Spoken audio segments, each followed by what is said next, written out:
Nice bit of tea here. Let's have a chat.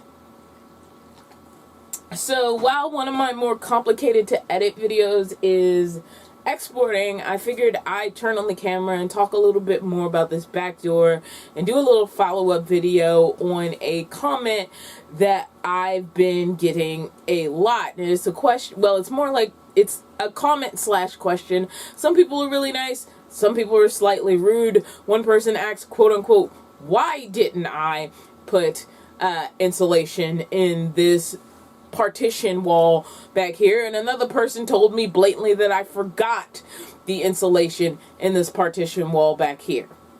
And I'm using the word partition very specifically because it is a partition. It is not meant to be a wall on the quote-unquote exterior of the house. It is a quote-unquote interior wall.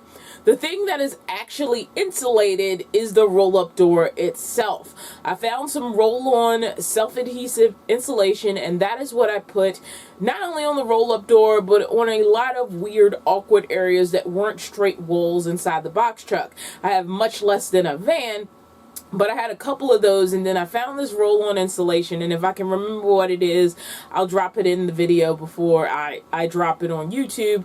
But basically, the roll-up door is the primary wall of the house. I do not have to open the roll-up door. This is basically decorative, and the roll-up door extension space is not a necessity, it is an accessory, meaning when I am in a place where I want to open the roll-up door, I have this space that sort of complements the space created when I put down the lift gate.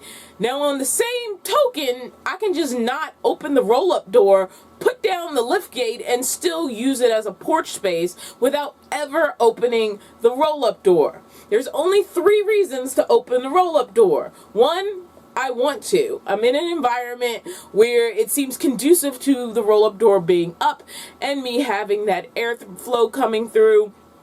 Honestly, yes, the netting on the door helps a lot with bugs, but if it were a whole lot, I don't know, there's probably a crack here or there where a flying bug could get in. It's not perfectly sealed when the roll-up door is up. But again, I get to decide when the roll-up door goes up. It is not necessary. It is an accessory.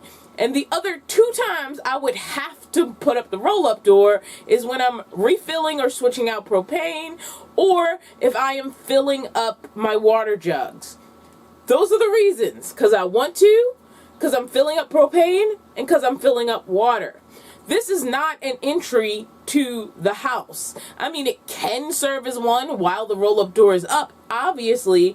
Just like if you had a van, you could open all kinds of doors in the van and use them as an entry point into the van, but obviously there are ideal entry points to your van, the primary entrance probably, and then there are non-ideal entry points into your van. Like if you have the Chevy Express like I had before, usually when I got in and out my Chevy Express van, I got in and out through the driver's side door, because a lot of times I was getting ready to drive again and I could access the back while I was already in there. So if I drove somewhere and I parked, I just went ahead and went from the front to the back. Now, if I was staying still in a place, I would open those 2 double side doors and, you know, have that space open. But that was an accessory moment. It was not a necessity moment. And I know people are confused because this is a box truck, and I've shown myself actually going in and out of the box truck multiple times, but the primary way I get into the box truck 95% of the time is not through the back. It's through the front. I go in the driver's side door, and there is a pass-through that allows me to come on in the box truck. It's right underneath my bed. My bed is, in fact, intentionally built over a doorway that was already there when I bought the vehicle. And that is how I get in and out of the truck most of the time. I need to be camping to really be motivated to open this door. I mean, it's not hard, but it's also not something I tend to casually do just because I woke up in the morning and I don't need it to get in and out of the vehicle. And certainly when I am in the city working, like, it's never open unless I am refilling water or refilling propane. Those are the only reasons. So I know some people were very confused and didn't understand, so I hope this video kind of clears that up for you, that this is not a primary interest. I do not have to open this back door unless I need to access my utilities that are kind of in that space and difficult to get to without opening the door. But otherwise, it's a wall. It's just a wall behind a doorway, and this specific partition is a partition. It is not the environmental barrier wall that some people seem to be imagining it as. Now, I know other people, they've done kind of a similar thing that I have done, where they do have an inner wall behind a roll-up door, and then other people who've had box trucks have completely pulled out their roll-up door, and so the wall they've built on the back of their box truck after pulling out the roll-up door, unlike mine, needs to be an environmentally sealed door. I did not need this to be an environmentally sealed door or an environmentally sealed wall. It's just a partition to separate a specific part of the house from another part of the house. That's all, just like the walls inside your house. Not your exterior walls, but like the wall between like the master bedroom and the bedroom beside it, or the wall between the bathroom, you know, and your bedroom. I don't know.